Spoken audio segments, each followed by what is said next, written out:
Hoje eu tô aqui para falar de uma coisa que a maior parte das pessoas ainda não tem conhecimento sobre o assunto, que é a PLV, né? A Flor, ela com 15 dias começou a chorar muito. Era um choro assim que vinha, parecia que tava vindo da alma, sabe? Assim, eu chorava junto. A gente ficava das 10h30 da noite até as 5 da manhã, ela gritando, não tinha posição. E a médica falou que era uma suspeita de APLV. Com 3 meses, né, ela falou, vamos esperar, porque também pode ser cólica e tal. Com 3 meses não melhorou e começou a progredir, sabe? Ela sentia dor durante a manhã, à tarde também, não conseguia dormir à noite. Aí a médica deu um remedinho, né, para quebrar a molécula de leite, que ao invés de melhorar, no caso da Flor, tô dando o meu relato, piorou. Então ela começou a não dormir nem durante o dia, nem durante a tarde, nem durante a noite. E a gente foi ficando assim, desesperado no caso dela. Mas aí a gente falou pra médica, a gente vamos suspender o remédio. E aí começou, graças a Deus, dar uma melhora. Mas com 6 meses, foi perto do Natal, eu encomendei uma torta, uma moça que faz nosso doce super bem aqui em São Pedro. E eu entrei nessa torta, que era a torta de Oreo. E aí foi a explosão que faltava pra Flor, né? Aí ela começou a evacuar sangue puro. E a gente levou no médico, ele falou que podia ser uma infecção intestinal. Entrou com antibiótico e não melhorava. Aí a gente foi para outro médico, aí ele falou que podia ser a PLV, que eu tinha que fazer uma dieta. Eu tinha duas opções, na verdade. Ou eu parava de mamar, eu desmamava ela de um dia na hora, assim, sabe? E começava a dar a fórmula, sem nenhum tipo de leite, né? Eu até esqueci o nome da lata de leite, super caro. Até ele me deu, se eu quisesse, ele me deu uma lata para me fazer o teste e tal. Ou eu tinha que pegar e fazer uma dieta restrita de tudo que ia leite e tudo que poderia contaminar. Tipo, o pão francês, ele não vai leite.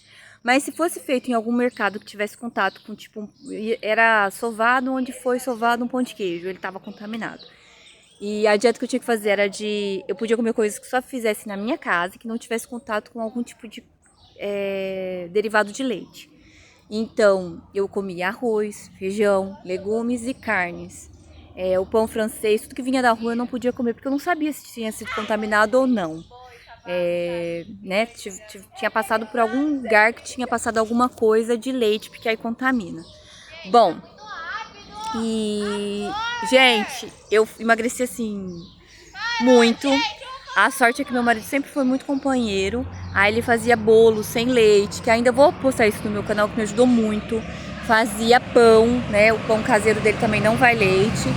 E foi o que me ajudava. Mas às vezes ele tava com muito serviço, não dava pra fazer. E aí eu ficava muito... né? Eu ficava com muita fome, porque eu não tinha o que comer, né? Eu ia comer arroz e feijão toda hora que eu sentisse fome, aí não dava, né? E aí depois, quando ela fez 1 ano, eu fui no pediatra e falei, agora eu vou desmamar ela, né? Foi o que aconteceu, até agora eu não consigo desmamar. Aí ele falou que não era tão fácil assim, que eu tinha que fazer teste de provocação. Aí o que é esse teste de provocação? Eu ficava 15 dias comendo coisas assadas, né? Tipo pizza, bolo. Aí depois de 15 dias eu ia colocando coisas assim que não fosse... aí depois eu comecei a comer um pedacinho de queijo, um pão francês vindo da rua, até chegar no leite, entendeu? E aí tudo, se ela conseguisse ter o intestino normal, sem diarreia, sem nenhum traço de sangue, era sinal que ela tinha, graças a Deus, curado, né? Agora, se ela tivesse, eu tinha que parar imediatamente e começar uma nova dieta. Ali, meu bebê! E graças a Deus, eu fui fazendo devagarzinho. A Flor até agora não demonstrou sinal de nada, mas agora também não quer desmamar, né? E agora ela tá mamando toda hora, toda hora, toda hora, toda hora. Mas eu fico muito feliz, né, que ela tenha se curado. Tem pessoas que eu converso que tem filho de 7 anos que ainda tem esse problema e eu fico imaginando como é difícil, né? Viajar e levar coisas feitas, porque não pode ser nada comprado, como a criança sofre, né? Então eu dou um copo de Danone para ela e agradeço a Deus por ela estar melhor, por ela não ter tido nenhum tipo de reação, né? Mas eu não conhecia, né? Eu já tinha tido 3 filhas, não conhecia isso. O remédio não fez bem pra Flor, no caso dela piorou. E eu só tenho a agradecer a Deus mesmo, sabe? E aí eu queria deixar meu relato sobre a PLV. Qualquer dúvida que vocês tiverem, podem mandar mensagem, eu respondo, tá? Se eu puder ajudar em alguma coisa. E vou postar ainda o bolo e o pão do meu marido, porque é uma delícia. E foi o que me salvou. Beijo, pessoal. Tchau!